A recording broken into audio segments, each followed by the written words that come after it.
আহা! কি দিন আসলো বাংলাদেশ ক্রিকেটে। অস্ট্রেলিয়ার বিপক্ষে ২১ বছর পর ওয়ানডে জিতি আমরা। চোখ ভরে, মন ভরে না। দ্বিতীয় ম্যাচ জিতে সিরিজ জয় নিশ্চিত হয়ে যায়। মন ভরে, হৃদয় ভরে না। মনে হয় বাংলা ওয়াশ তো হবেই, হবে না কেন?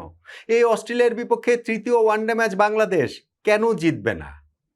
না জেতার কোনো কারণ কি আছে?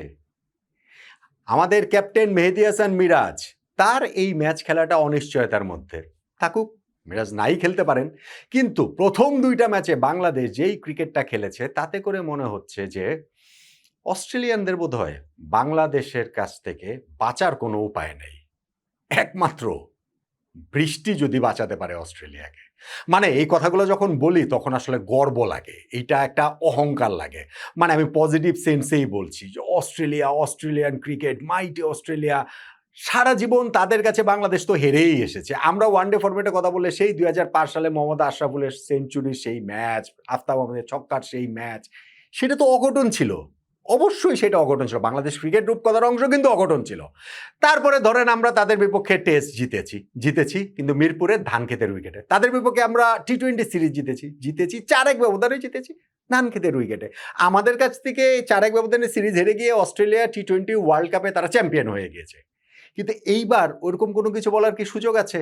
এইবারের ওয়ানডে সিরিজ বাংলাদেশ যেই উইকেটে খেলছে, আমাদের তাসকিন আহমেদ তো প্রেস কনফারেন্সে এসে হাসতে, হাসতেই বললেন যে, "না, আমরা তো ধানক্ষেতের উইকেটে খেলছি না।" ফলে বাংলাদেশ ক্রিকেটের জন্য এই সিরিজটা আসলে খুবই গুরুত্বপূর্ণ, খুবই মাইলফলক একটা সিরিজ এবং বাংলাদেশ ক্রিকেটের বাঁকবদলে খুবই সিগনিফিক্যান্ট একটা সিরিজ হিসেবে থেকে যাবে আমি নিশ্চিত।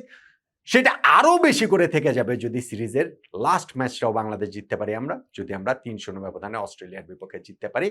আগামী বছর যে ওয়ানডে বিশ্বকাপ রয়েছে, সেই বিশ্বকাপে বাংলাদেশের খেলা এখন আর কোনো অনিশ্চয়তার মধ্যে নাই।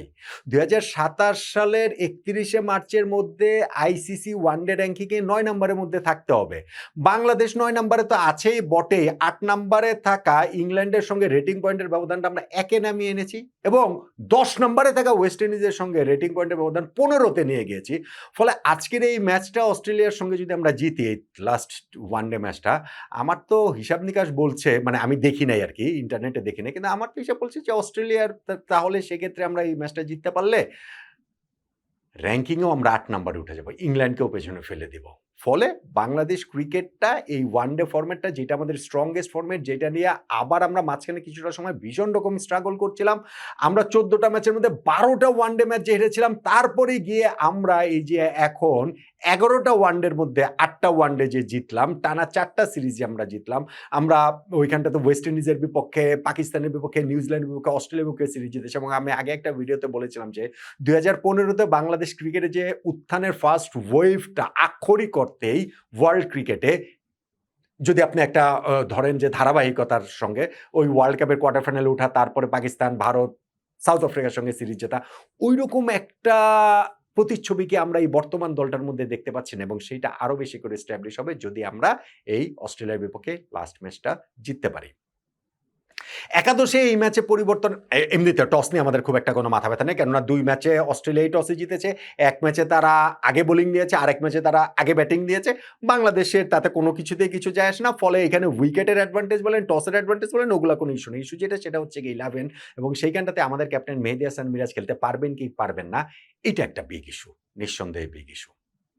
দেখেন, মিরাজ আগের ম্যাচে বাউন্সারে নাথান এলিসের হেলমেটে আঘাত পেয়েছেন।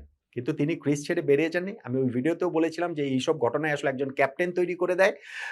ওই যে আউটসাইড নয়েজ, বাইরের ফিসফিসানি, মিডিয়ার অতিকথন যে মিরাজ বোলিং দেন নাই মোসাদ্দেক সৈকতকে, কারণ দলে তার নিজের জায়গায় অনিশ্চিত হয়ে পড়বে, সেক্ষেত্রে এগুলা আসলে ড্রেসিং রুমে খুব একটা প্রভাব ফেলে না। যখন ক্যাপ্টেন ওরকম বাউন্সারে আঘাত পাওয়ার পর মাঠ ছেড়ে বেরিয়ে যান না, উইনিং মোমেন্ট পর্যন্ত থাকেন, উইনিং শটটা মারেন, ছক্কায় দলকে জেতান। মেহেদী হাসান মিরাজ সেটা করে দেখেছেন। এখন এই ম্যাচটাতে মিরাজ খেলবেন কি খেলবেন না সেটা আসলে একটু 50-50 আমার কাছে মনে হয়। আমার কাছে মনে হয় রিস্ক নেওয়ার দরকার কি? মিরাজ না খেললে অসুবিধাটা কি? অসুবিধার তো কিছু নাই। তবে তার বদলে এইখানটাতে যে এড করা হয়েছে শেখ মাহেদী হাসানকে, আমি কোনোভাবেই মনে করি না শেখ মাহেদীকে আসলে একাদশে খেলানো উচিত। যখন আপনার স্কোয়াডটাতে রিশাদ হোসেনের মতো একজন লেগ স্পিনার রয়েছেন। আমি কি আরেকটা আলোচনাতে এটা বলেছিলাম যে আমাদের এই ওয়ানডে সেটআপ নাকি আড্ডাতে বলেছিলাম। আমাদের এই ওয়ানডে সেটআপটাতে আমার মনে হয় যে ৩ টা জায়গায় বড় ঘাটতি আছে। যেই ২ টা ঘাটতি আমরা মেটাতে পারি রাইট নাও এবং আরেকটা জায়গা আমি জানি না এটা আমাদের ওয়ার্ল্ড কাপের আগে ধরো ১ বছর সময় রয়েছে সেইটা আমাদের করতে হবে। ৩ টা ঘাটতির একটা জায়গা আমার কাছে মনে হয় ওপেনিং এ সৌম্য সরকারকে সেটেল ডাউন করা। এইটার অবশ্য সৌম্যরই দায়িত্বটা নিতে হবে। দায়টা আমরা বলে দিতে পারি যে না আমাদের এটা করতে হবে। কিন্তু দায়িত্বটা সৌম্য নিতে হবে। তিনি যদি পারফর্ম না করেন তাহলে তার হবে না। ক্যারিয়ারে অসংখ্যবার সুযোগ পেয়েছেন। কিন্তু সৌম্য যদি সেটা যদি হয় তাহলে আমাদের এই ওয়ানডে টিমের ওই জায়গাটা একটা দুশ্চিন্তার জায়গায় দূর হবে। আমি সার্টেনলি বিশ্বাস করি আমাদের টিমটাতে রিশাদ হোসেনকে সেটেল করাটা খুব গুরুত্বপূর্ণ ওয়ানডে ফরম্যাটটাতেও 11 এর ক্ষেত্রে এবং মিডল অর্ডারে আমাদের একজন ব্যাটসম্যান দরকার। এখন সৌম্য আর রিশাদ তো আমাদের রয়েছেন। মিডল অর্ডারের আরেকটা ব্যাটসম্যানের ওই জায়গাটা তো আমরা পাচ্ছি না। মোসাদ্দেক একটা ম্যাচে ৭০ বলে ৮৬ করে দিয়েছেন। মানে এটা রেগুলার তিনি করবেন বা তার কাছ থেকে সবসময় এক্সপেকটেশন এর জায়গাটাতে রাখবো আমরা। বিষয়টা সেরকম না। আমাদের এইখানটাতে আরো একজন প্রপার মিডল অর্ডার ব্যাটসম্যান প্রয়োজন বলে আমার কাছে মনে হয় বা মোসাদ্দেকও যদি ধারাবাহিক হন পরবর্তীতে তো সেটা হয়তোবা আমরা বলতে পারবো। সেইজন্য আমি বলছি যে রিশাদকে অতি অবশ্যই এই ম্যাচটাতে খেলানো উচিত। ইভেন মেহেদী হাসান মিরাজ যদি সুস্থ হয়ে এই ম্যাচটা খেলেনও, আমি মনে করি যে তানভীরকে বসিয়ে রিশাদকে এই ম্যাচটাতে খেলা উচিত। কারণ রিশাদকে আপনাদের ২০০০ মানে আমাদের হিসাব যদি আমরা করি ২০২৭ ওয়ানডে বিশ্বকাপে বাংলাদেশ টিমে আসলে লাগবেই লাগবে। এখন এর বাইরে কি আমাদের আসলে চেঞ্জের সুযোগ রয়েছে? চেঞ্জের সুযোগ রয়েছে, আমরা বিশ্রাম দিতে পারি। মানে বোঝেন আমরা এখন কোন জায়গায় চলে এসেছি? অস্ট্রেলিয়ার বিপক্ষে সিরিজে আমরা আমাদের ক্রিকেটারদের বিশ্রাম দেওয়ার কথা ভাবি। হ্যাঁ, হতে পারে। আমাদের যে ৩ পেস বোলার রয়েছেন তাসকিন মুস্তাফিজ, নাহিদ রানা তাদের মধ্যে একজনকে বসিয়ে হয়তোবা আমরা শরীফুলকে খেলাতে পারি।